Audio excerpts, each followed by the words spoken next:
Tapi karena dia bisa mendapatkan taufik dari Allah, sebulan penuh puasa.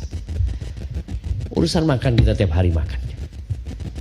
Tapi hidayah itu mahal sekali. Dan kegembiraan yang kedua adalah kegembiraan tatkala berjumpa dengan Allah Subhanahu wa taala. Dan hari ini kita akan berbicara tentang bagaimana seorang muslim hidup dengan sikap optimis, selalu berbaik sangka sama Allah Subhanahu wa taala apapun yang dia hadapi. Hampir semua atau bahkan mungkin semuanya pernah menghadapi peristiwa yang tidak dia inginkan. Kita tuh kalau maunya semuanya indah. Kita mau punya rumah yang bagus, punya pekerjaan yang nyaman, hubungan kita semua baik. Tapi ternyata kita masih hidup di dunia. Dunia tanpa duka, luka, sedih. Itu nanti. Kalau sekarang dunia kita ya semuanya penuh dengan kepedihan dan kesedihan. Berapa banyak kondisi yang menyebalkan yang pernah kita lewatin. Kita gak ingin, tapi itu terjadi. Berapa banyak keadaan yang menyakitkan hati dalam kehidupan rumah tangga. Sebagian harus bercerai, padahal dia gak ingin bercerai. Sebagian harus mengalami KDRT dalam rumah tangga. Bahkan ada cerita seorang syekh, ada seorang wanita yang dia 6 tahun dizolimin sama suami. Tapi dia mempertahankan rumah tangganya. Kenapa? Karena dia optimis. Akan selalu ada fajar yang terbit. Badai pasti berlalu. Dia terus bersabar. Setiap dia ditanya tentang suaminya, sama orang tuanya, sama sepupunya, sama saudaranya, selalu dia kata, alhamdulillah suamiku baik. Ya maksudnya baik dibandingkan suaminya orang lain yang jahat gitu. Artinya dia melihat suaminya tetap baik buat dia. Iya, 6 tahun dia bersabar. Setelah 6 tahun, dia cerita sama seorang syekh yang tempat dia curhat. Dia cerita setelah 13 tahun. Suami ana seperti cincin di tangan ana. Kapan ana mau lepas, ana lepas. Kapan ana akan putar, dia putar. Jadi baik banget suami. Tapi untuk mendapatkan itu harus bersabar berapa tahun? 6 tahun. Tapi banyak di antara kita yang terburu-buru gitu loh. Dia punya masalah hari ini, dia ingin selesai hari ini kata dia. Rasul SAW 13 tahun loh nunggu di Mekah itu. Dan urusannya selesai pun dengan diusir beliau alaihi salatu wassalam. Bukan kota Mekah jadi kota yang menerima beliau setelah 13 tahun, enggak. Maka dalam kehidupan rumah tangga pun kita harus selalu optimis. Jangan menceritakan masalah kecuali kepada orang yang takut sama Allah SWT.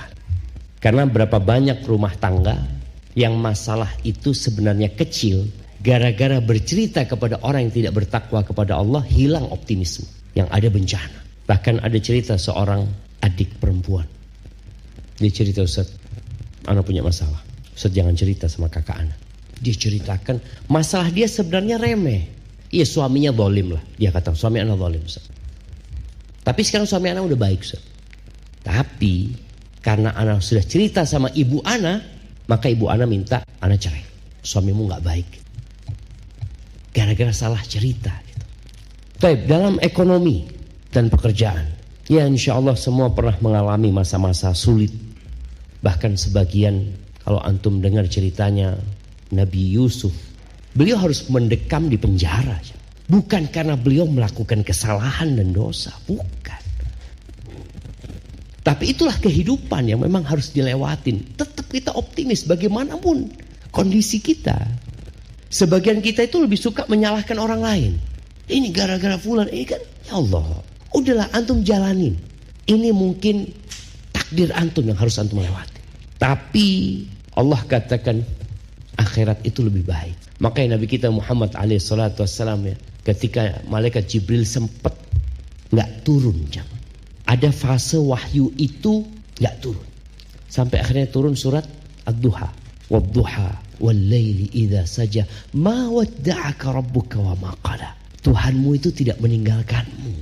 Tuhanmu itu tidak mengabaikanmu. Enggak. Walal akhiratu khairul laka minal ula. Akhirat itu lebih baik daripada dunia. Bahkan sebagian mengatakan selalu akhir sesuatu itu lebih indah daripada awalnya. Lalu Allah ceritakan kepada Nabi Muhammad SAW, alam yajidka yatiman fa'awa. Bukankah Allah mendapatimu yatim kau dulu? Gak punya siapa-siapa engkau. Lalu Allah yang merawatmu, yang menjagamu. Wa wajadaka dhallan fahada. Mendapatimu tersesat, lalu Allah memberikan hidayah. Wa wajadaka ailan fa'aghna.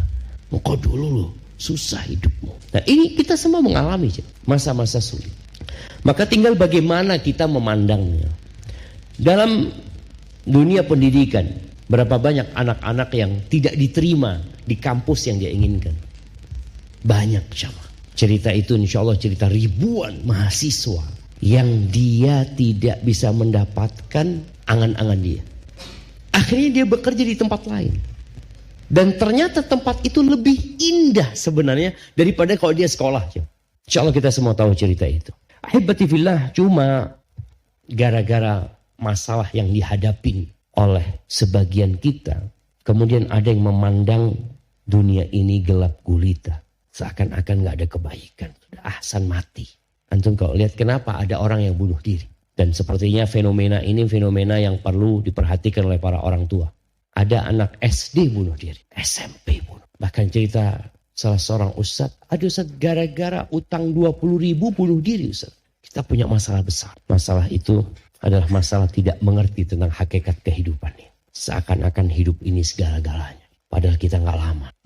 Dunia ini Allah ciptakan sebagai jembatan. Yang semua harus melewatinya menuju kemana? Menuju kepada kehidupan yang abadi. Tapi di kehidupan yang abadi itu ada surga, ada neraka. Orang yang paling sukses di muka bumi ini, di Indonesia lah. Kalau kita melihat Presiden Soekarno, berapa lama dia hidup di muka bumi ini? Ya? Umur berapa Soekarno mati? Siapa yang tahu? Dilupakan sama manusia. Gak ngurus Ustaz mati umur berapa, bukan urusan anak. Iya, kita gak ada yang ngurus sama orang. Kemudian digantikan oleh Soeharto. Cukup lama dia memimpin, tapi gak lama juga. Soeharto berapa tahun jadi presiden? 32 tahun. Sekarang kemana dia? Diurus lah sama keluarganya, oleh sampai sudah jadi bangkai di kuburan. Kemudian digantikan oleh Habibie. Ternyata Habibie juga pergi. Padahal dia orang pintar, hartanya banyak. Digantikan oleh Abdurrahman Wahid. Kemana dia? Selesai. Kemudian digantikan oleh Ibu Megawati. Digantikan oleh SBY. Digantikan oleh Bapak Jokowi. Bapak Presiden kita sekarang. Dan semuanya akan pergi. Semuanya akan pergi. Selama-lama. Tidak akan pernah kembali. Allah Azza wa Jalla berfirman di surat Al-Anbiya. Memberikan penjelasan agar manusia ini sadar. Karena manusia sering gak sadar. Kalau dia sudah pegang fulus. Dia ngelihat angka di rekening dia berpikir akan lama hidupnya. Allah katakan kullu nafsin dha'iqatun wa nabluukum bisyarri wal khairi fitnah. Allah sudah buat keputusan setiap yang bernyawa itu pasti merasakan kematian. Dan kematian ini sakit loh jemaah. Sakit. Antum bayangin ya kalau antum terjebak di kamar mandi 24 jam. Apa yang akan antum rasakan? Jadi keluarga itu pergi gak tahu kalau antum di kamar mandi. Dan terkunci kamar mandi itu. 24 jam. Nah, Masya Allah. Jangan pakai di atas kendaraan orang lain. Gimana naruhnya dia? Gak jelas. Iya, kalau antum terjebak di dalam kamar mandi, apa yang antum akan rasakan? 24 jam. Bagaimana kalau antum terjebak di sebuah ruangan yang sempit selama 1 tahun, 2 tahun, 100 tahun, 1000 tahun ya. Rasulullah SAW itu di muka bumi ini hanya 63 tahun. Tapi di kuburan di alam barzakh sana, beliau selama 1433 tahun. Tapi ruangan itu bisa jadi luas kalau kita mempersiapkannya. Maka Allah ingatkan, wa nabluukum bisyarri wal khairi fitnah. Kata Allah, dan kami memberikan bala. Kata-kata bala ini lebih sering digunakan dalam sesuatu yang tidak menyenangkan. Padahal Allah mengatakan wa nabluukum bisyarri wal khairi. Kami berikan bala kepada kalian yang wujudnya itu keburukan atau kebaikan. Antum sakit juga Pak. Ketika antum sukses, bala enggak? Makanya sebagian orang ketika dikasih bala kesuksesan, enggak datang kajian. Makanya dulu Anda berpikir ya ini husnudzon kita. Anda berpikir kalau jadi orang kaya itu enak. Kenapa? Datang kajian kapan aja.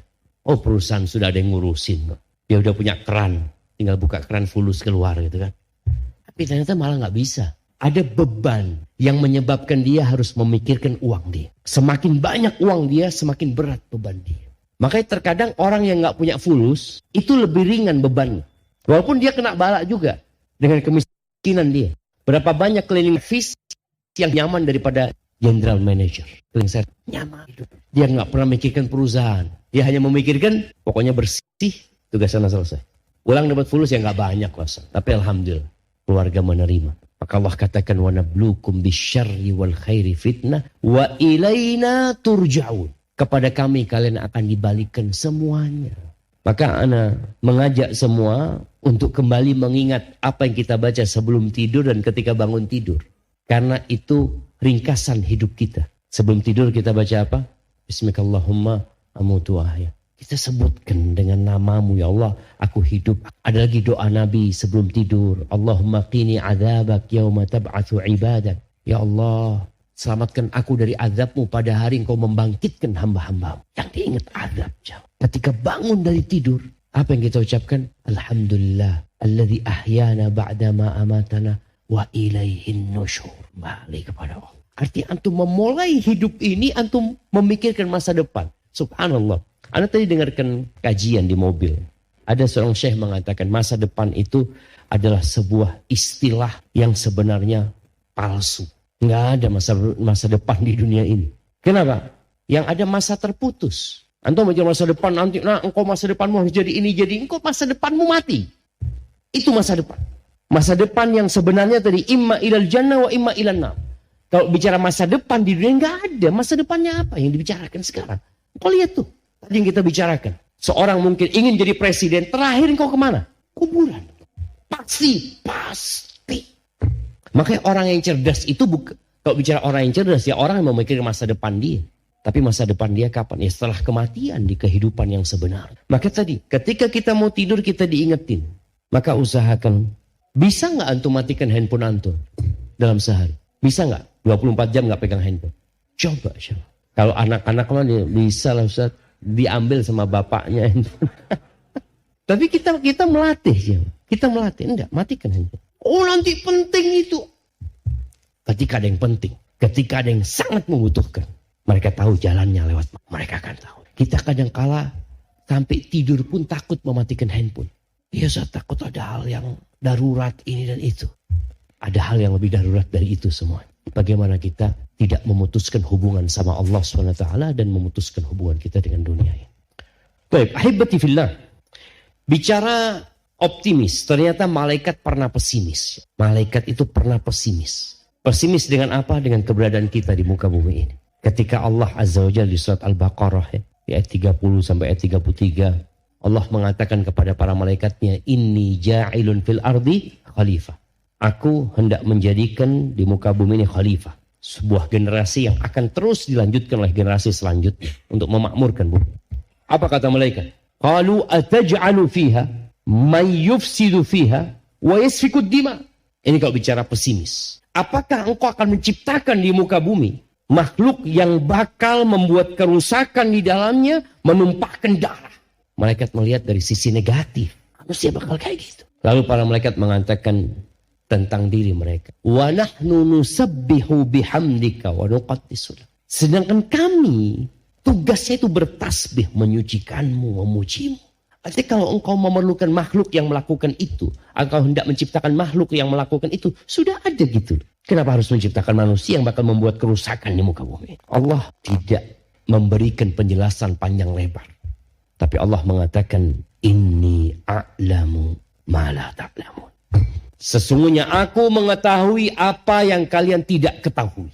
Orang itu pesimis karena dia bersandar bergantung sama ilmunya dia. Enggak mungkin, enggak bisa, ini, itu, nanti bakal kayak gini. Allah yang lebih tahu gitu.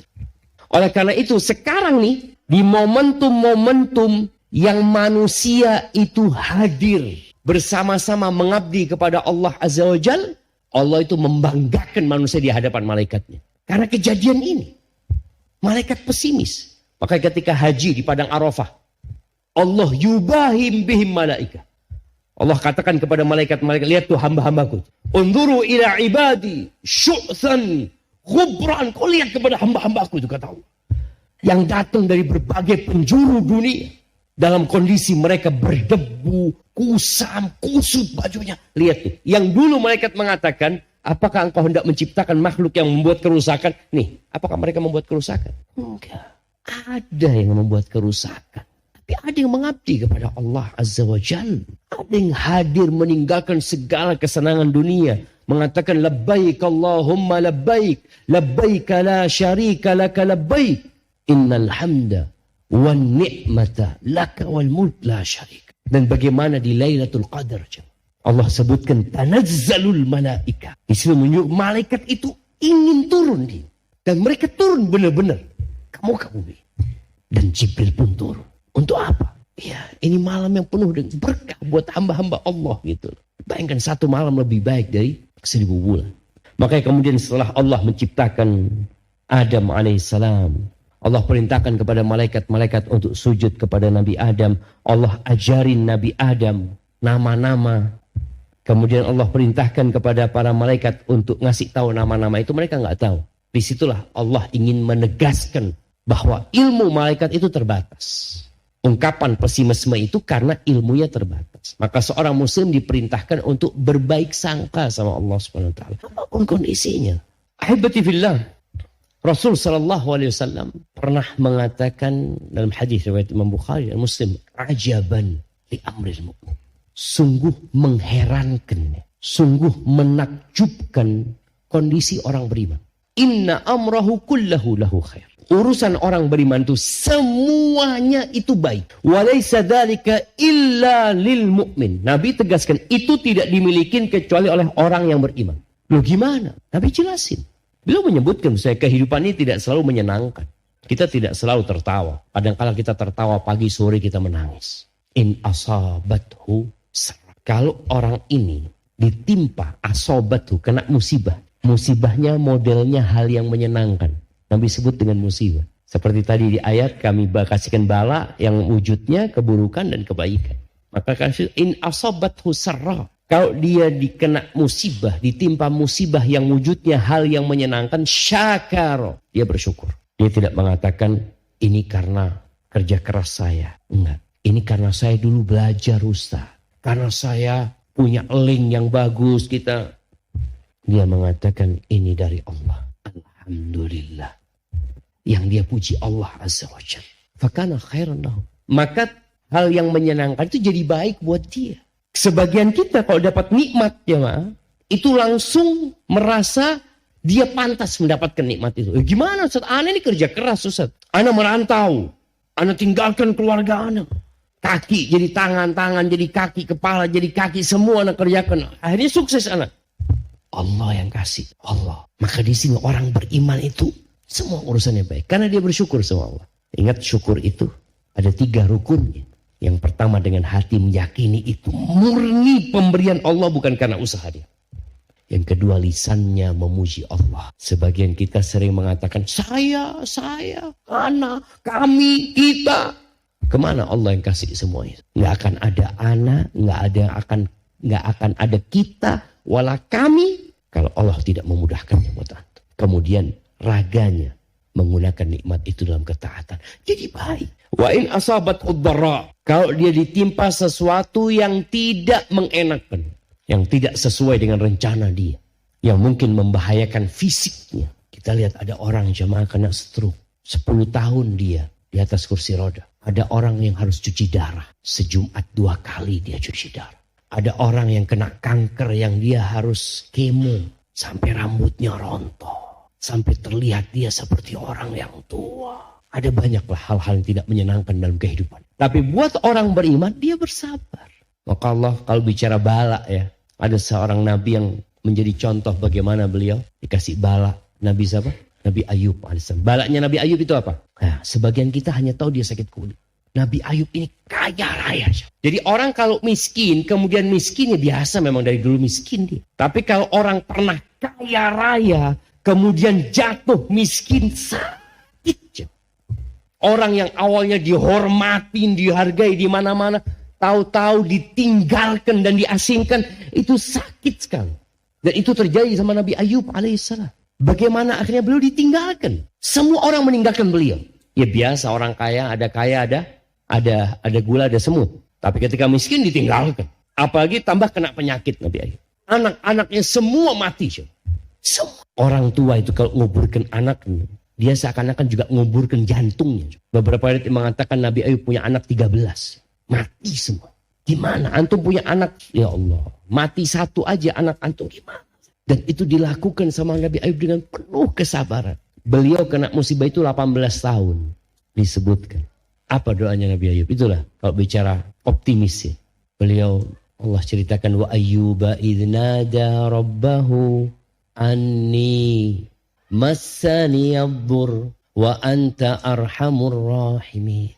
Dan Ayub ketika dia menyeru berdoa kepada Tuhannya, mengatakan, aku sesungguhnya ditimpa abur. Tadi yang dorok tadi. Sesuatu yang tidak menyenangkan. Beliau tidak menyebutkan secara detail, aku kena penyakit, hartaku habis. Enggak. Dan ini adab dalam berdoa. Beliau mengatakan, masani, disentuh. Aku disentuh.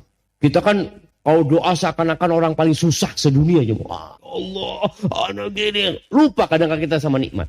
Nabi Ayub mengatakan, masani yadhur. Disentuh padahal sudah 18 tahun jemaah. Di semua harta dan anak-anak. Artinya kalau seorang mengatakan, aku kena bencana yang berat sekali. Enggak. Beliau mengatakan, masani yadhur. Lalu beliau mengatakan, wa anta arhamur rahimin. Dan engkau yang paling pengasih di antara yang mengasihi. Sampai anak membaca, menyimak, sebagian menjelaskan. Ya kalau memang engkau melihat aku tetap berada di bala ini sebagai rahmatmu, nggak apa-apa ya. Dia belum menyerahkan semuanya kepada Allah. Wa anta arhamur rahimin. Lalu Allah suruh Nabi Ayub menghentakkan kakinya ya, keluar itu air. Itu cuma kalau Allah mau kasih, nggak ada yang sulit. Nggak ada jemaah. Nah, Allahu Akbar. Masjid sebelah belum adzan kan? Belum. Baik, kita lanjutkan. Jadi orang beriman itu kondisinya benar-benar menakjubkan. Kalau dia tertimpa satu hal yang tidak menyenangkan, dia tetap berbaik sangka sama Allah. Dia optimis sebentar. Yang senang kalau ingat sementara, orang yang bergembira ketika dia tahu kok sebentar loh, dia akan sadar. Iya, aku nggak lama. Dia nggak akan bereforia, tapi dia akan bersyukur. Tapi orang yang kena musibah, kena petaka, dia tahu ini cuma sementara, dia jadi, oh tenang, nggak lama ini. Nggak lama. Orang kena stroke berapa tahun? 20 tahun. Nggak lama. Iya jemaah. Optimis ini membuat semuanya jadi indah. Optimis itu berbaik sangka sama Allah SWT. Husnudzon sama Allah dan menyerahkannya kepada Allah SWT. Fa inna ma'al usri yusra. Ada yang pernah difitnah berzina jemaah? Ada nggak? Ada yang pernah difitnah berzina? Kalau sekarang mungkin difitnah selingkuh katanya orang ya. Ada suami yang difitnah berzina sama istrinya sendiri kadang-kala. Antum tahu, ada wanita yang paling dicintai sama Rasul SAW. Putrinya Abu Bakar Siddiq itu difitnah berzina.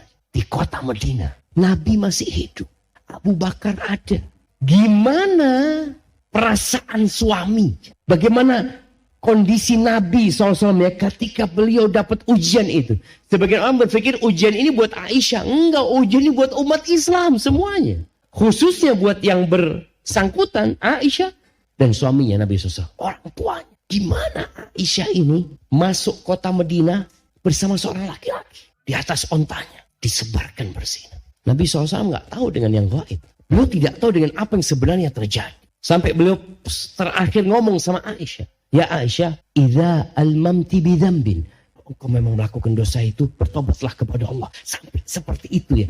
Gimana perasaan istri, suaminya mengatakan itu kepada dia. Tapi Allah sebutkan di surat An-Nur ayat 11. Allah mengatakan, la tahsabuhu syarran lakum. Kalian jangan menganggap peristiwa itu buruk buat kalian. Bal huwa khairun lakum. Tapi peristiwa itu baik buat kalian. Allahu Akbar. Ini optimis. Ketika kita selalu memandang kepada kebaikan yang terjadi dalam musibah tersebut. Dengan terjadinya musibah itu, nampak siapa orang-orang yang selama ini sebenarnya memang menanti kesempatan untuk menjelek-jelekan keluarga Nabi SAW. Dengan musibah tersebut, Allah angkat derajatnya orang-orang yang dituduh berzina. Bayangkan kejadian itu disebutkan dalam Al-Quran dan Allah sebutkan pembebasan tuduhan buat Aisyah itu yang dibaca sampai hari kiamat. Dibaca oleh kita. Ini menunjukkan bahwasanya memang itu baik buat kalian. Makanya kalau antum dapat musibah sebesar apapun, seberat apapun, jangan mengira itu buruk buat kalian. Itu baik. Kenapa? Karena Allah tidak menetapkan sesuatu kecuali untuk kebaikan kita.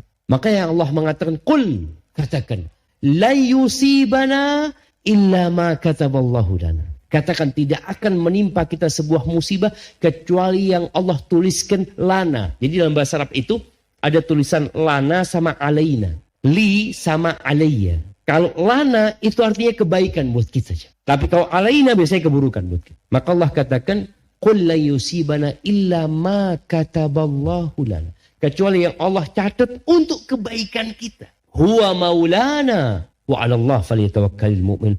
Allah itu pelindung kita. Ketika antum yakin Allah pelindung antum, masa pelindung menginginkan keburukan buat antum? Gak mungkin. Dan bagaimana kalau kita tahu Allah itu Rahman, Allah itu Rahim, Allah itu Hakim, Allah itu Wadud. Nama-nama Allah yang indah itu siapa? Dan tatkala kita membaca Al-Quran selalu kita mulai dengan apa? Bismillahirrahmanirrahim. Maka ingat, ketika antum dapat musibah yang berat sekali. Emak-emak juga nih, ibu-ibu. Dia mendapatkan musibah yang berat, jangan mengira itu buruk. Nah kalau kita berbaik sangka sama Allah, pasti kita akan melihat dari sisi positifnya.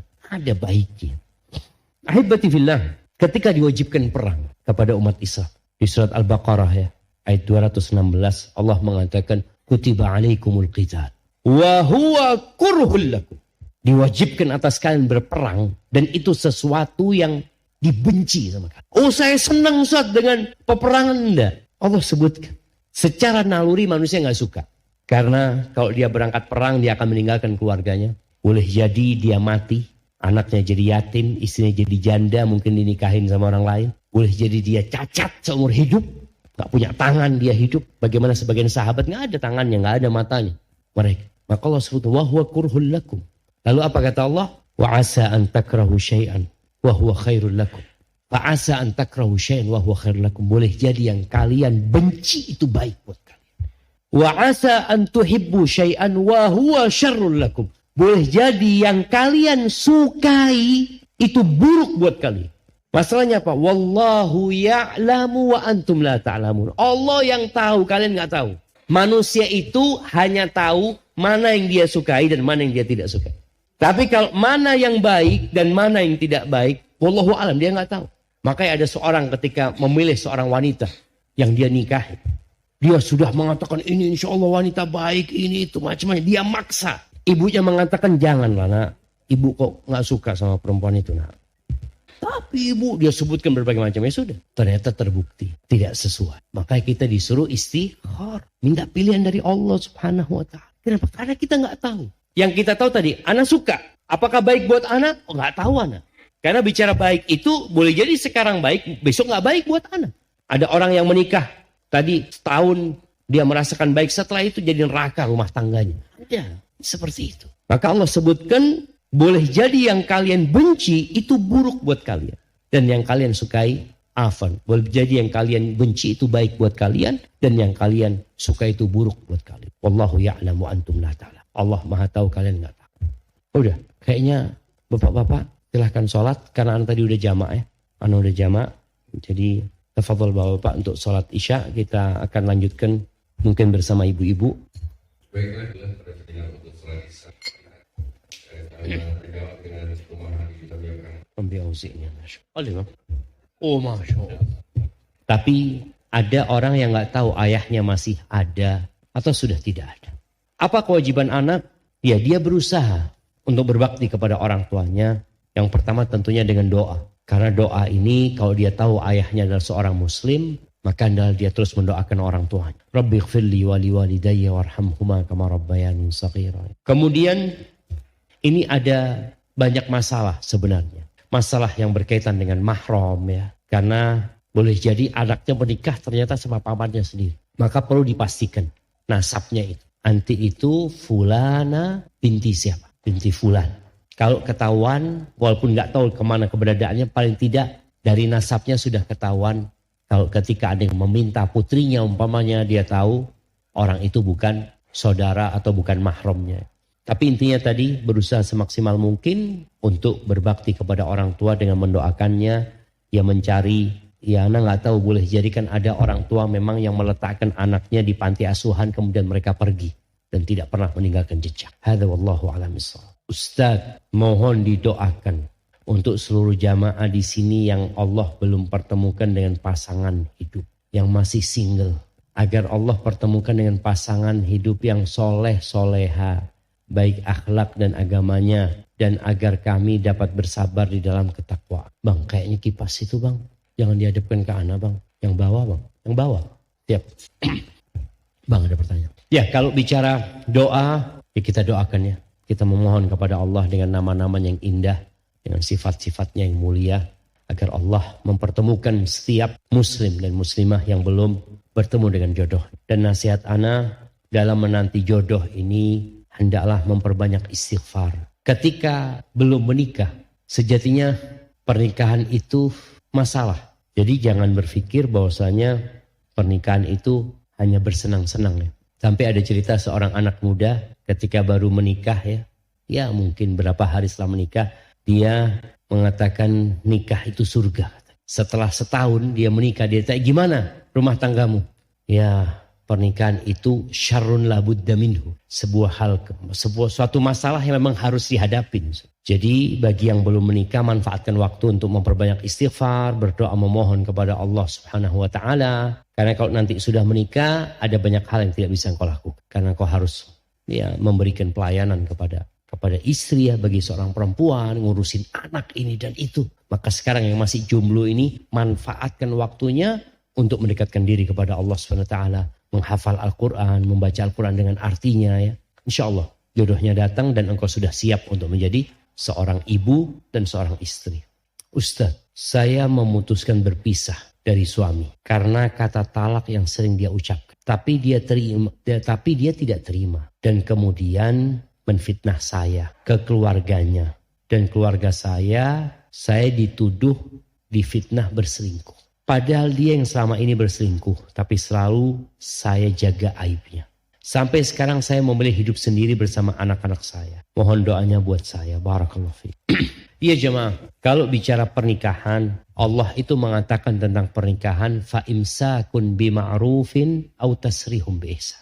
Nikah itu adalah dengan menjaga, dengan cara yang baik atau berpisah dengan cara yang baik. Dan subhanallah, di rumah tangga Nabi SAW pernah terjadi perceraian, tapi nggak ketahuan apa sebabnya. Nabi pernah menceraikan Hafsah. Kemudian Allah memerintahkan agar Jibril menyampaikan kepada Nabi Muhammad SAW agar merujuk Hafsah. Para ulama menyebutkan tidak tahu dengan jelas apa sebab diceraikan Hafsah itu. Itu menunjukkan bahwa rumah Nabi itu tidak terbuat dari kaca yang bisa dilihat oleh orang dari luar. Maka tolong kita punya rumah tangga, jaga rumah tangga kita. Tidak semuanya diceritakan kepada orang ya. Kemudian kalau dikatakan tadi anti difitnah sama suami, kalau anti berselingkuh, jangan dianggap itu buruk. Boleh jadi itu memang satu hal yang untuk mengangkat derajat anti, menghapuskan dosa-dosa. Karena ada laki-laki mungkin yang karena sakit hati sama istrinya, dia nggak ingin istrinya menikah sama orang lain.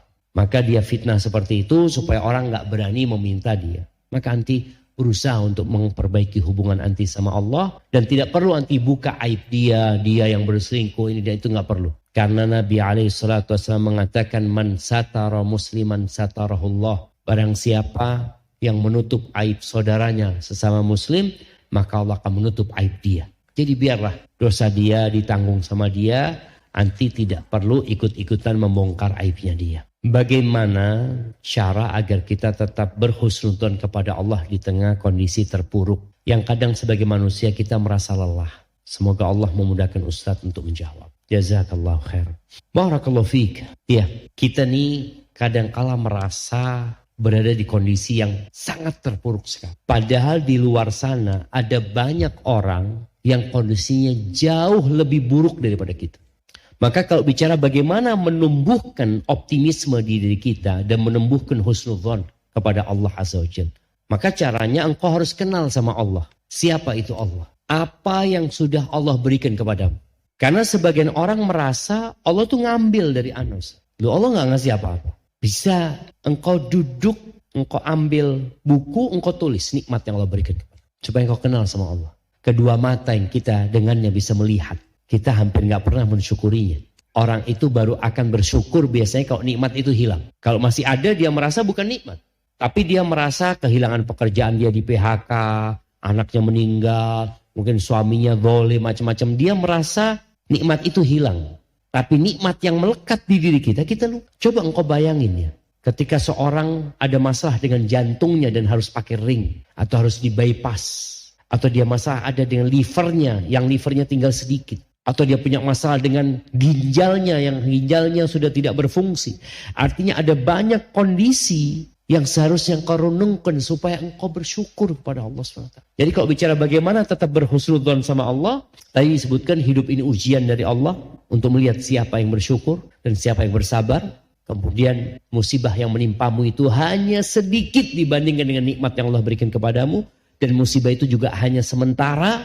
Dan kemudian engkau banyak melihat kepada orang yang lebih buruk hidupnya daripada. Sehingga engkau akan bersyukur kepada Allah Azza wa Jalla. Dan biasanya jemaah, ana berjumpa dengan banyak orang. Atau gak banyak ya, sama beberapa orang. Yang hidupnya nelongso. Nelongso itu apa bahasanya? Bahasa Indonesianya.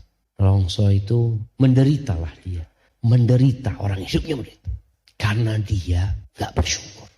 Selalu dia merasa aku susah. Akhirnya susah hidup. Susah. Merasa dia sangat terpuruk. Gimana dia mau baik sangka. Allah maha baik loh sama kita. Dan kebaikan Allah itu gak bisa engkau hitung. Allah mengatakan wa in ta'uddu ni'matallah la tuhsuha. Kalau engkau berusaha menghitung nikmat yang Allah berikan kepadamu, gak bakalan engkau menghitungnya. Gak bakalan. Tapi kalau engkau hendak menghitung musibahmu, engkau bisa hitung. Engkau ambil, engkau hitung. Aku pernah kena musibah ini, engkau tinggal hitung. Lalu engkau bandingkan dengan nikmat yang Allah berikan kepadamu. Allah itu arhamur rahimin. Subhanallah. Anta sallaita al-isya. Ijlis wantapun. Assalamualaikum. Ustadz, bagaimana cara menasihati suami biar nggak bermudah chat dengan lawan jenis? Jazakallah khair. Iya, fitnah yang terbesar bagi kaum laki-laki ini siapa? Wanita. Maka bagaimana, ya karena yang tanya ini istri, maka Anda sampaikan kepada istri yang bertanya, bagaimana engkau menciptakan suasana yang tidak membosankan di dalam rumah? Karena ya rumput tetangga itu lebih hijau daripada rumput sendiri. Itu godaan. Jadi bukan hanya bicara chat, tapi bicara bagaimana dia menundukkan pandangannya. Maka engkau berusaha untuk menguatkan keimanan suami. Diajak suami baca Quran bersama, tadarus, ya baca artinya. Diajak suami ziarah kubur. Bagaimana dia takut sama Allah SWT. Karena kalau cuma takut sama istri, ya dia hanya akan berhenti chatting ketika ada istrinya. Tapi kalau dia takut sama Allah SWT, insya Allah kemanapun dia pergi, dia akan merasa diawasin sama Allah SWT. Jadi bagaimana seorang istri menguatkan keimanan suami. Dan banyak masalah terjadi gara-gara iman seseorang itu masih lemah. Maka mau dikasih nasihat apapun, kalau imannya gak kuat, ya gak bakal dengerin dia. Gitu. Izin bertanya Ustaz, apakah curhat mengenai kondisi rumah tangga kepada teman untuk membuat hati lapang, ini termasuk ghibah Ustaz? Iya. Yang pertama, kalau tujuanmu hanya ingin melampiaskan, mencurahkan isi hati supaya merasa lapang, jadi ghibah akhirnya. Apalagi engkau menyebutkan keburukan suami. Tapi kalau tujuannya mencari solusi. Jadi seorang istri atau seorang suami curhat, dia mengatakan istri ana seperti ini, seperti ini, seperti itu. Atau seorang istri mengatakan suami ana seperti ini, seperti itu. Dia sebutkan masalah yang terjadi. Kalau tujuannya adalah mencari solusi dan dia menyampaikan hal itu kepada orang yang bisa memberikan solusi, insya Allah nggak masuk ghibah yang terlarang. Tapi kalau sekedar melampiaskan isi hati udah selesai, maka engkau ghibahin suamimu. Allah itu mengatakan wala tansawul fadla bainakum. Kalian itu jangan melupakan kebaikan atau kemuliaan yang terjadi di antara kalian. Maka ini jemaah, karena bapak-bapak udah mulai datang. Dalam kehidupan rumah tangga, Allah Azza wa Jal mengatakan di surat An-Nisa ayat 19. Allah mengatakan wa'ashiruhunna bil ma'ruf. Kata Allah, pergaulilah istri-istri kalian dengan cara yang ma'ruf. Jadi muasyarah itu dari kedua belah pihak. Dari suami, dari istri. Dengan cara yang ma'ruf. Ma'ruf itu bukan hanya bicara hak dan kewajiban, tapi bicara budaya, bicara sesuai dengan uruf yang ada. Jadi kalau bicara hak dan kewajiban aja sangat sempit sekali. Terus Allah katakan, fa in karihtumuhunna. Kalau kalian benci, ada kondisi kita nggak suka aja sama pasangan hidup kita. Suami nggak suka sama istrinya atau istri nggak suka sama suami. Apa yang terjadi? Ceraikan atau gugat cerai? Allah mengatakan, fa'asa an takrahu syai'an wa yaj'alallah fihi khairan katsira. Kata Allah, boleh jadi yang kalian benci, sesuatu yang kalian benci, Allah jadikan di sana banyak kebaikan. Maka di sini seorang istri ketika dia melihat suaminya punya beberapa perilaku yang kurang baik, ya, lihat kepada kelebihannya. Jangan bermudah-mudahan minta cerai. Dan kemudian seorang suami juga seperti itu. Lihatlah kepada kelebihan pasangan hidupnya. Rasul SAW mengatakan, la yafraq mu'minun mu'minah. Janganlah seorang laki-laki yang beriman membenci istrinya yang beriman. Kalau bicara benci ini biasanya ada sebab. Nggak mungkin lah membenci tanpa sebab. Nabi SAW sebutkan, in kariha minha khuluqan. Kalau dia melihat ada perilaku istri yang tidak dia sukai, radhiya minha akhar. Bukankah ada perilaku yang lainnya gitu. Dia kan nggak selalu berbuat salah gitu. Pasti ada banyak kebaikan di dia. Lihatlah kepada kelebihannya. Ada kisah jamaah di Arab sana, seorang istri bercerai sama suaminya gara-gara satu kaleng Pepsi. Satu kaleng Pepsi. Gimana ceritanya? Jadi istri ini telepon sama suaminya. Suaminya mau pulang kerja. Dia ngomong sama suaminya, Mas, jangan lupa ya belikan Pepsi ya. Dia, iya kata suaminya. Berangkatlah ke minimarket, dia belanja jamaah. Dia belanja semua kebutuhan yang buat rumah tangga ya. Tapi dia lupa beli Pepsi. Bayangin. Bukan sengaja lupa dia. Selesai sampai rumah, sudah taruh belanjaan itu. Dicari sama istrinya Pepsi itu. Nggak ada. Kata istrinya, kok nggak beli Pepsi? Allah, lupa kata. Memang kalau urusanku nggak pernah jadi perhatian. Mulai si istri ini mulai mengungkit kejadian-kejadian di mana suaminya menurut dia nggak peduli sama dia. Engkau pernah kejadian kayak gini sama aku, engkau pernah kayak gini. Selalu yang aku inginkan tuh di nomor 2 kan sampai nggak kuat suaminya. Terjadi sudah bantah-bantahan sama suaminya. Akhirnya kata suami, udah aku ceraikan. Gara-gara apa? Pepsi. Karena dia melihat kepada keburukan. Oke, dia salah sekarang. Apakah semua hidupnya salah? Maka sebagian orang itu suka menjadi lalat. Ya. Antum tahu lalat? Kemana dia pergi? Ke luka. Ke luka, ke sampah. Itulah. Sedangkan kata Nabi SAW, mukmin itu kan nahlah. Mukmin itu seperti lebah, bukan seperti lalat. Lebah itu kemana perginya? Dia datang ke tempat-tempat yang indah. Dia ambil yang indah dan dia tidak merusak. Itu mukmin. Maka tuh gara-gara satu kaleng Pepsi bercerai. Padahal sudah 7 tahun menikah. 7 tahun dia menikah. Apa nggak bisa kau carikan alasan? Begitu pula seorang suami ya. Boleh jadi istrinya masak dalam kondisi capek, lelah. Dia mau masukkan garam yang dimasukkan gula. Mungkin terjadi. Dia kan ya namanya orang capek, lelah jamaah.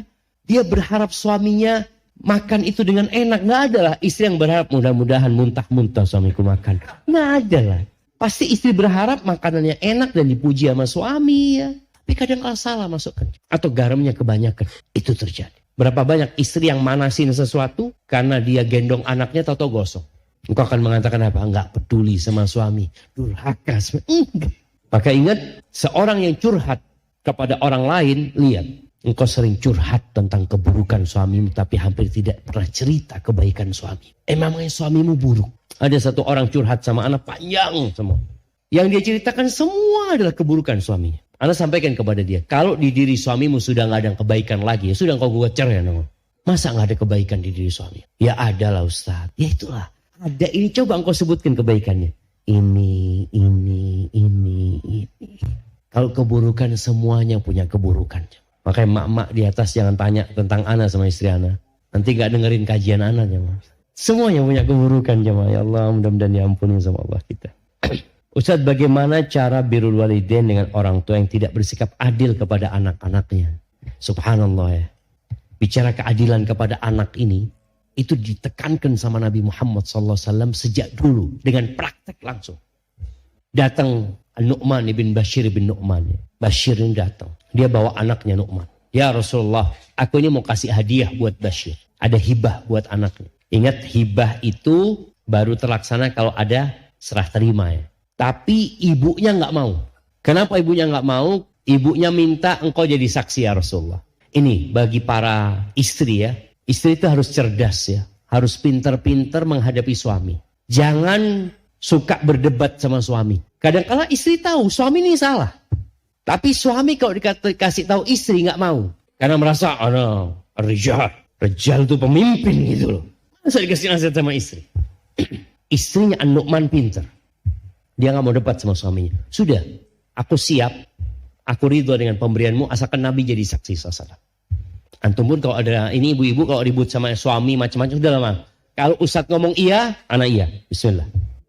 Supaya nggak ribut sama istri. Akhirnya datang nih.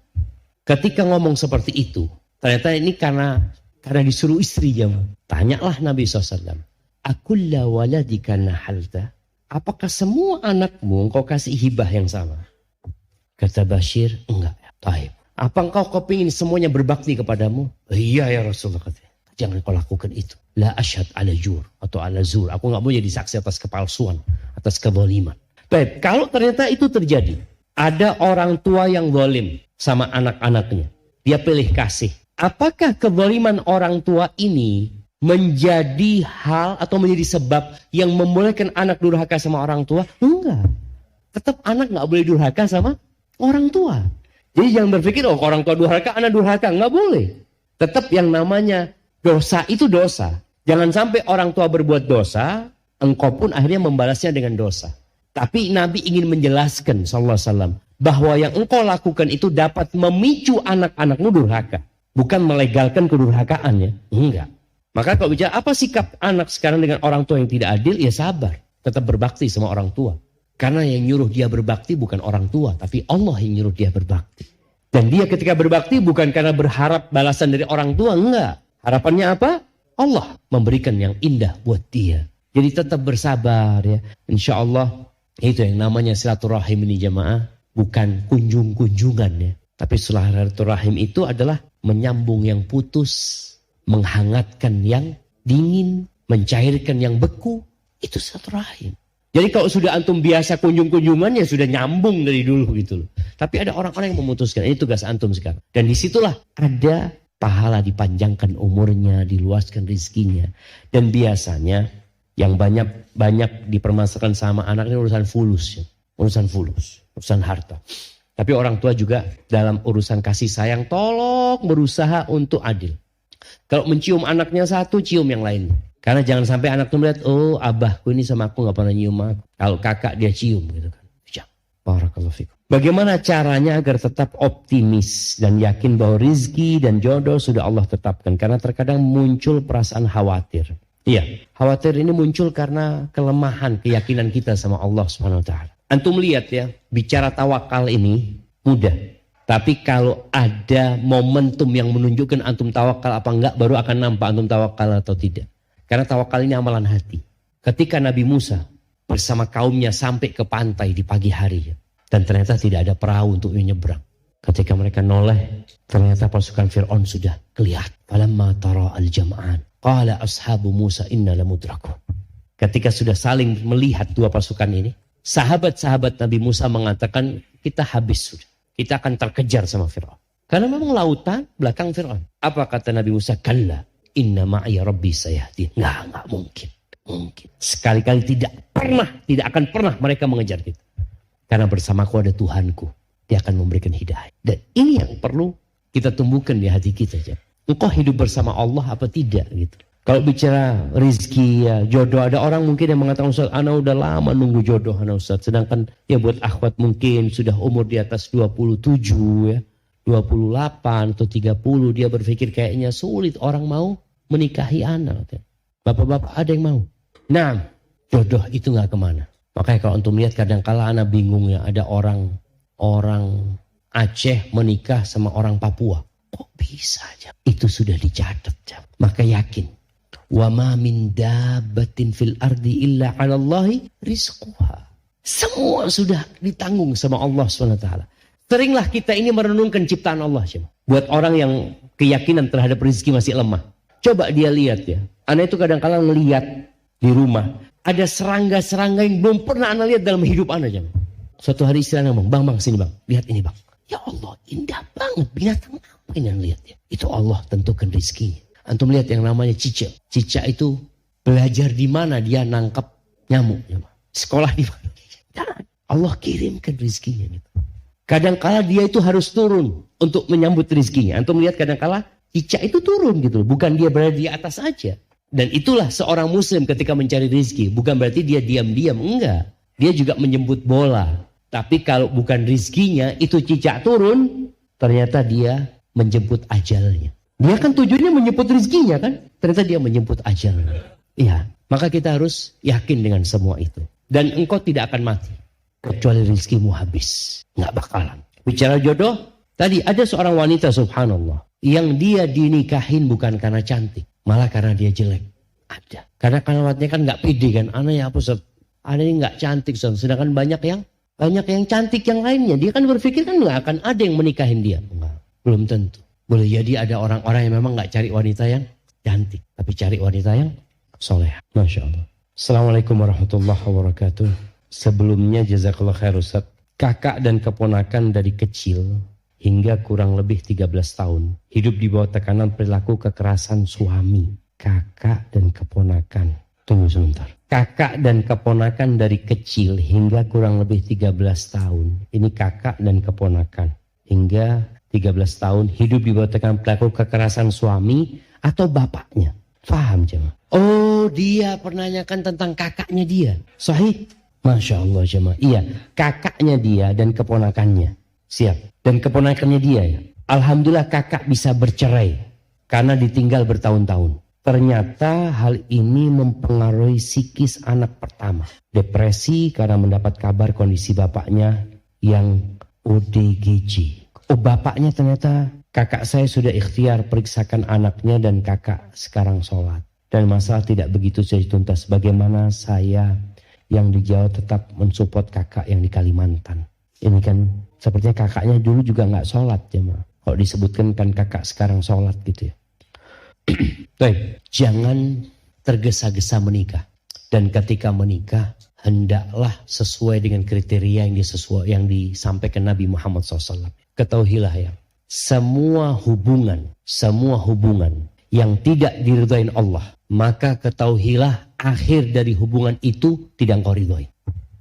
Semua hubungan yang tidak diridhoi Allah, maka akhir dari ceritanya tidak akan menyenangkan engkau. Karena kita tahu Allah itu azabnya pedih. Iya, rahmatnya meliputin segala sesuatu. Tapi azab Allah itu pedih. Sekarang apa yang harus dilakukan? Yang pertama, memang penting kita tidak menceritakan hal-hal yang menyebabkan orang itu jadi depresi. Ketika anak sakit parah atau anaknya itu kritis, orang tua kadang-kadang nggak dikasih tahu sama. Soalnya kalau dikasih tahu, yang sakit bukan anaknya doang, orang tuanya ikut sakit akhirnya. Maka bahasa-bahasa yang diplomatis dipakai di sana. Gimana kondisinya? Alhamdulillah sudah tenang. Maksudnya sudah tenang bukan berarti dia sudah sehat gitu loh. Ya mungkin tenang karena dikasih obat, tenang. Atau kondisinya dia sekarang sudah bisa tidur, padahal dia sedang koma umpamanya anaknya. Maka mungkin anak yang tadi yang depresi ya akhirnya karena dengar orang tuanya, bapaknya gila mungkin jamaah. Wa na'udzubillah min dzalik. Dan orang itu semua akan mendapatkan hasil kerja dia. Kalau dikatakan sejak awal bapaknya itu memang zalim sama istri dan anak-anaknya, boleh jadi dia mendapatkan hukuman dari Allah Subhanahu wa taala dan semoga itu menghapuskan dosa-dosa dan mengangkat derajatnya. Tinggal sekarang bagaimana sang kakak ini diajak bertobat kepada Allah Subhanahu wa taala ya. Kalau dulu dia meninggalkan sholat. Ada orang jamaah yang dulu nggak sholat terus sholat tapi dia nggak pernah bertobat dari dosa-dosa dia. Dia hanya berpikir saya sudah berubah. Loh iya tapi engkau punya dosa banyak loh. Engkau tahunan nggak sholat, engkau tahunan nggak puasa. Maka hendaklah diajak kakaknya untuk bertobat kepada Allah. Bertobat itu menyesali dosa-dosa yang dia lakukan, kemudian dia meninggalkan dosa tersebut tadi dengan mengganti dengan dia sekarang sholat dan bertekad untuk tidak mengulangi. Dan untuk anaknya mungkin bisa dengan dibantu dengan ruqyah ya, dibacakan Al-Quran kepada anak tersebut. Semoga dengan itu Allah berikan kesembuhan. Dan jangan berhenti berdoa memohon kepada Allah. Selalu optimis ya. Selalu berbaik sangka sama Allah SWT. Ingat Nabi Zakaria itu berdoa minta anak dan baru dikasih anak umur berapa? 100 tahun. 100 tahun. Itu Nabi. Dan Nabi kita Muhammad SAW mengatakan yustajabu lil abdi ma lam yasta'jil. Dikabulkan doa hamba itu selama dia tidak terburu-buru. selama dia tidak tergesa-gesa. Makanya para nabi itu Masya Allah ya. Sampai dia mengatakan, kalau tadi ada mengatakan mulai pesimis ya. Nabi Zakaria itu mengatakan, walam akun bidu'aika rabbi syaqiyya. Aku gak pernah merasa susah dengan berdoa kepadamu ya Allah. Gak pernah kecewa dengan berdoa kepada. Itu keyakinan yang harus kita tumbuhkan. Barakallahu fikum. Afwan Ustaz, mohon nasihatnya. Bagaimana sebaiknya sikap seorang istri yang suaminya tidak ada etos untuk bekerja? Dan apakah istri diperbolehkan untuk bekerja tanpa izin dari suami? Sedangkan kondisi suami menganggur dan tidak mau bekerja. Dan apakah istri boleh bekerja keluar kota demi biaya pendidikan anak di pesantren? Sedangkan suami kalau disuruh bekerja selalu aja ada alasan. Syukran, jazakallah khair. Tuh lihat jemaah, ujiannya orang beda-beda ya. Ada yang suaminya malas bekerja. Tapi kalau bicara apakah istri boleh bekerja tanpa izin suami? Kalau dia tidak dikasih nafkah, maka boleh dia bekerja. Karena dia mau makan apa? Suami bilang jangan, nggak boleh kerja, tetap di rumah. Loh, tetap di rumah kasih makan, kasih nafkah. Kemudian para istri juga harus tahu nafkah yang wajib dari suami itu apa? Apa jemaah? Nafkah yang wajib dari suami. Sandang, pangan, papan ya. Kalau bicara sandang, ya pakaian yang layak. Pangan ya makanan yang pantas. Kemudian tempat tinggal. Itu yang wajib. Ada yang memasukkan ke dalam itu obat-obatan ketika diperlukan sama dia. Tapi sebagian perempuan itu ingin lebih. Antum lihat sebagian wanita yang mungkin merantau berangkat ke luar negeri. Terkadang hal itu disebabkan tetangganya punya rumah, tetangganya punya mobil, sukses ini dan itu. Sedangkan dia sama suaminya kok kayaknya tetap dari dulu kayak gini. Apabila suami telah memberikan nafkah tadi yang wajib, maka istri nggak boleh keluar rumah bekerja kecuali dengan izin dari suami. Tapi kalau suami tidak memberikan nafkah, maka istri boleh bekerja tanpa izin suami. Kalau suami tidak memberikan nafkah. Kalau bicara keluar kota, nih kalau bicara keluar kota kan dia sudah disebutkan bukan bicara sandang pangan papan, tapi pendidikan anak di pesantren yang kadang-kadang memang biayanya cukup besar ya. Maka seorang wanita tidak boleh dia safar kecuali dengan mahramnya ketika itu. Lalu bagi para wanita jangan sampai engkau memikirkan urusan ekonomi lupa dengan pendidikan anak. Karena ada hal yang lebih wajib. Kalau suami sudah memberikan makan, alhamdulillah bagaimana engkau mendidik anakmu. Tapi gimana Ustaz, anak ini kalau dia gak masuk pesantren dia gak bisa apa-apa. Tidak juga aja. Anak tahu ada anak seorang profesor. Anaknya 4 apa? Iya 4. Gak ada yang sekolah. Homeschooling semua. Ibunya yang ngajarin. Dan jadi. Maka bagi para ummahat tadi ketika memang punya keterbatasan biaya. Terkadang gara-gara keterbatasan biaya ini muncul tuduhan-tuduhan tidak baik. Sekolah-sekolah Islam kok pada mahal ya. Seperti itu. Dan sekolah itu ada yang mahal, ada yang murah. Cuma yang jadi masalah kita maunya yang mahal, maunya yang murah tapi bagus kayak yang mahal. Itu yang jadi masalah. Maka ketika engkau punya keterbatasan gak bisa masuk sekolah, didik anakmu sendiri. Didik. Dan berapa banyak jamaah ulama-ulama itu jadi bukan karena mereka sekolah, tapi karena didikan di rumah. Nah itu kalau kita bicara karena keterbatasan ya. Tapi kalau mereka anaknya punya biaya untuk dimasukkan ke sekolahan, tafadhol. Tafadhol. Tapi yang jelas tadi ketika dia mau keluar kota atau merantau sehingga dia meninggalkan suaminya, meninggalkan anaknya nggak boleh. Bolehkah seorang istri gugat cerai suaminya yang tidak memberikan nafkah? Boleh nggak? Boleh aja. Tapi kalau dia mau bersabar lebih baik ya. Apalagi kalau suaminya suami anak ini soleh Ustaz. Dia sholat 5 waktu. Dia alhamdulillah bagus. Dia perhatian. Tapi memang untuk kerja itu malas. Ya.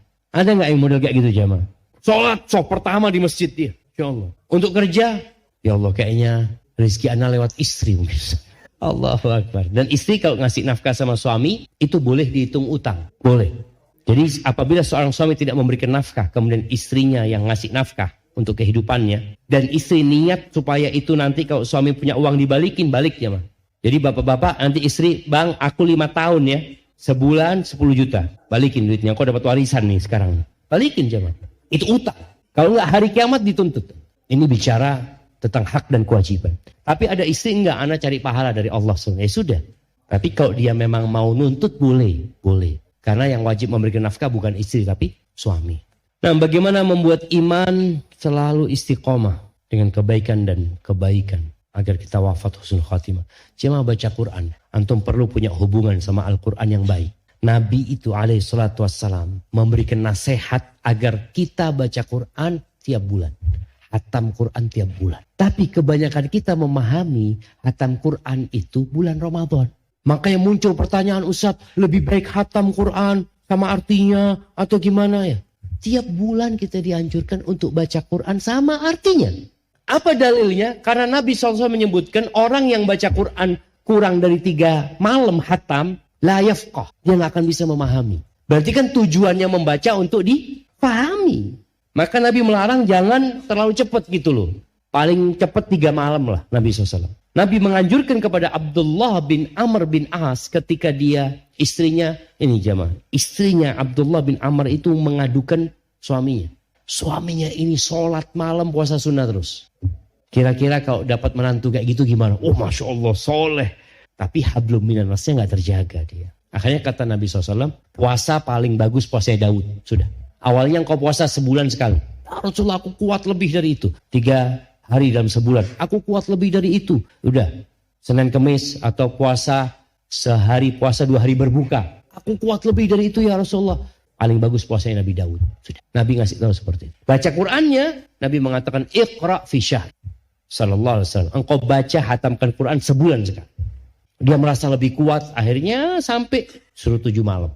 Itu dengan artinya. Makanya kalau antum ingin istiqomah, one day one juz.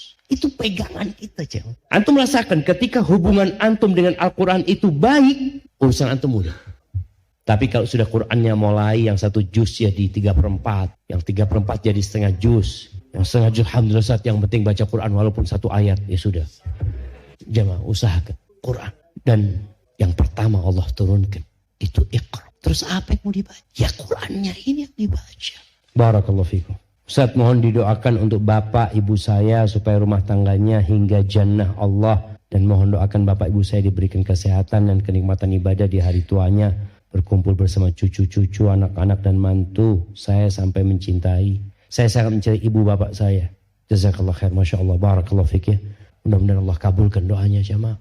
Iya, ada jamaah. Bapaknya umur 70 tahun. Ibunya umur 68 tahun. Cerai jamaah. Setan itu gak pernah tidur siang. Gak ada ceritanya itu ngelihat orang yang sudah tua. Aduh sudahlah gak usah nagodain lah. Kesian. Gak ada. Makanya kadang-kadang berpikir, ya Allah apa yang dicari. Dan ada istri yang balas dendam sama suaminya. Ada. Jadi suaminya ini dulu KDRT. Sekarang suaminya sudah tua, sudah pakai tongkat, istrinya masih sehat. Yang KDRT istrinya sekarang. Itu terjadi. Bahkan dia gak melayani suaminya, ini enggak sudah. Anak mau cerai, anak gak mau sama laki-laki kayak gitu. Apa gunanya? Maka tolong bapak-bapak jadi yang baik sama istrinya. Jangan sampai suatu saat istri antum ngelihat antum sudah mulai punggungnya, alhamdulillah sekarang anak tinggal antum. Dan sakit, sakit. Artinya kalau antum ditinggal dalam kondisi sehat, tapi kalau antum sudah sakit-sakitan butuh ditinggal. Apalagi kalau anak-anaknya belain ibunya. Ahlan bapak. Tapi ingat fa inna ma'al usri yusra.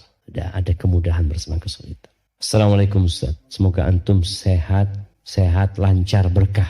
Amin. Ana sedang menjalani cobaan dari Allah. Semua ini sedang menjalani cobaan ya ma. Iya, cuma cobaannya beda-beda ya. Pada saat Ramadan terbaik Ana kehilangan pekerjaan karena dizalimin. Dan di waktu yang sama Ramadan istri Ana cerai.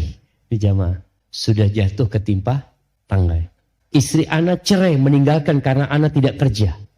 Lalu pergi tanpa izin dan menguras ATM Ana Ustaz. Makanya jangan dikasihin istri ATM tuh. Siapa yang ATM-nya dipegangin istri? Coba angkat tangan. Nggak ada jamaah ya. Ustaz punya 3 ATM Ustaz yang kasih istri. Nah, Ana tetap berhusnudzon sama Allah. Mungkin ada nasihat. Barakallahu fikum. Ahibati fillah. Allah mengatakan wala nabluwannakum. Kami benar-benar akan memberikan bala kepada kalian. Hatta na'lamal mujahidina minkum wassabirin. Supaya kita lihat siapa yang benar-benar berjihad, berjuang dan siapa yang benar-benar bersabar. Dan ternyata tidak ada karunia Allah yang lebih besar. Kata Nabi SAW. Wa ma u'tiya ahadun ata'an khairan wa awsa' minas sabr. Enggak ada karunia Allah yang lebih baik dan lebih luas yang Allah berikan kepada hambanya daripada nikmat sabar. Nggak ada. Kenapa? Karena sabar ini dibutuhkan di semua lini kehidupan. Sabar melaksanakan perintah Allah, sabar menjauhi larangan Allah, sabar terhadap musibah-musibah yang menimpa. Jadi kalau antum bisa bersabar, Allah itu nikmat. Lebih nikmat daripada antum punya istri. Lebih nikmat. Dan di situ nampak antum hidup dengan istri seperti apa. Alhamdulillah. Jadi kalau bicara istri antum minta cerai itu bukan musibah, sebenarnya nikmat dari Allah. Karena sebagian kita itu nggak tahu sama hakikat istrinya. Dia pikir istrinya selalu baik, ya ini, oh ternyata istrinya hanya lintah darat. Yang hanya ingin menyedot kebaikan suaminya. Mudah-mudahan itu jadi kebaikan. Jadi kalau bicara antum di PHK, Allah kalau cinta sama hambanya itu bukan dikasih pekerjaan, dikasih susah. Kata Nabi SAW, Idza ahballahu qauman ibtalahum. Kalau Allah cinta sama satu kaum, kasih apa? Kasih bala, kasih kesusahan. Faman radiya falahu ridha. Barang siapa yang ridha dengan ketentuan Allah, Allah akan ridha sama dia. Kalau Allah ridha sama antum, apa gunanya semua dunia ini? Selesai sudah. Cukup keridhaan Allah buat antum. Faman sakhita fa'alaihi sukhut. Tapi barang siapa yang murka, yang tadi suudzon sama Allah, kadang-kadang dia sampai mengatakan, apa sih salahnya ana ya Allah? Apa sih kurangnya ana? Oh banyak kurangnya kita jemaah. Maka Allah akan murka sama dia. Maka mudah-mudahan Allah ingin mendengar doamu. Allah ingin mendengar munajatmu. Dan sebagian kita itu bergantung sama tempat kerja. Kejadian COVID kemarin. Itu jadi pelajaran. Jutaan orang di PHK. Dan ternyata mereka hidup. Maka sebagian ustaz mengatakan boleh jadi Allah ingin menunjukkan bahwa yang kasih rezeki sama kalian bukan perusahaan kalian. Yang kasih rezeki sama kalian itu Allah SWT. Buktinya apa? Engkau di PHK engkau masih hidup. Kalau yang ngasih rezeki perusahaan ya selesai. Engkau di PHK mati hari itu. Tapi enggak. Dan boleh jadi Allah ingin memberikan kepadamu peluang rezeki-rezeki yang lainnya. Berapa banyak orang yang di PHK kemudian dia dikasih usaha yang jauh lebih nikmat. Maka tetap berbaik sangka sama Allah Subhanahu. Pekan depan keluarga Ana mendapat undangan dari keluarga jauh, dari kakek. Lokasi di Jakarta. Beberapa jam yang lalu Ana ditelepon keluarga Ana yang lain. Ternyata yang ngundang itu keluarga misionaris. Apa yang harus Ana lakukan Ustaz? Sedangkan kalau Ana tidak jadi ikut berangkat, takut keluarga Ana yang jadi korban. Konteks undangan tersebut hanya pengen menyambung silaturahim yang pernah terpisah. Mohon arahannya Ustaz. Allahu Akbar. Untuk harus datang. Ya. Karena banyak orang-orang yang gak peduli sama agama. Muncul kelompok-kelompok yang mengatakan semua agama sama. Semua agama itu kan ingin kebaikan ini dan itu. Maka antum harus datang untuk menyelamatkan keluarga yang lain. Jadi kalau bicara silaturahim di situ, itu kesempatan untuk berdakwah. Bagaimana Nabi SAW ketika menyampaikan dakwahnya, beliau kumpulkan keluarganya. Beliau panggil pamannya, beliau panggil ponakannya, beliau panggil semua. Beliau panggil putrinya, beliau sampaikan dakwah itu. Maka merasa mungkin penting antum harus hadir di sana. Dan kalau bisa mengajak seorang ustadz, paling tidak ya ada yang bisa disampaikan di sana. Kalau memang di situ ada unsur misionaris tadi. Ada misi yang tidak mereka sampaikan. Kalau ternyata jamaah orang-orang itu sudah memanfaatkan cara seperti ini. Satu keluarga non-muslim bagaimana mengumpulkan yang non-muslim. Yang muslim semua. Itu sudah jadi cara mereka sekarang. Kita pun bisa. Jadi antum kalau punya keluarga non-muslim, ya udah diundang silaturahim. Sampaikan tentang agama ini kepada mereka. Nah, yang kayaknya pertanyaan terakhir jamaah. Afwan Ustaz di luar tema. Cara mengerjakan sholat jamak takhir haruskah berurutan? Barakallahu fikum. Allah Azza wa Jalla mengatakan, Inna salata kanat 'alal mu'minina kitaban mauquta. Sesungguhnya sholat itu kewajiban yang sudah ditetapkan waktunya. Jadi yang namanya sholat zuhur itu dilaksanakan sebelum sholat asar. Yang namanya sholat isya itu dilaksanakan setelah sholat maghrib. Jadi tetap berurutan. Bahkan ada sebagian ulama yang mengatakan nggak sah kalau sholatnya nggak berurutan. Jadi yang namanya jamak takhir itu waktunya yang diakhirkan. Bukan sholat yang diakhirkan. Bukan sholat zuhur diakhirkan ba'da asar. Enggak, tapi tetap sholat zuhurnya itu sebelum sholat asar. Waktunya yang ditakhirkan ke waktu asar. Maghrib seperti itu. Makanya bagaimana Ustaz kalau kita masuk masjid kita belum sholat maghrib tapi imamnya sholat isya. Apa yang harus kita lakukan? Sholat maghrib atau sholat isya? Tetap sholat maghrib. Sholat maghrib bersama imam. Nanti imamnya ketika rakaat ketiga imamnya berdiri engkau tetap duduk. Nunggu imamnya salam bersama imam. Jadi nunggu imamnya nanti tahiyat terakhir kita salam sama imam. Itu cara yang pertama. Cara yang kedua niat mufaraqah. Ketika imamnya berdiri melanjutkan sholat isyaknya yang keempat, kita niat untuk berpisah dengan imam. Kita menyudahin sholat maghrib kita 3 rakaat. Jadi tetap berurutan. Itu pendapat jumhur ulama yang ana ketahuin. Hadza wallahu a'lam bishawab jamaah. Rasa itu yang bisa ana sampaikan kesempatan kali ini. Yang benar dari Allah Subhanahu wa taala, yang salah dari diri ana pribadi. Allah dan Rasulnya terbebaskan dari kesalahan itu. Dan ana ucapkan kepada sahibul bait, karena ini katanya kajian pertama, kajian perdana. Oh, peresmiannya, Masya Allah. Siap. Barakallahu fikum. Jazakallahu khair.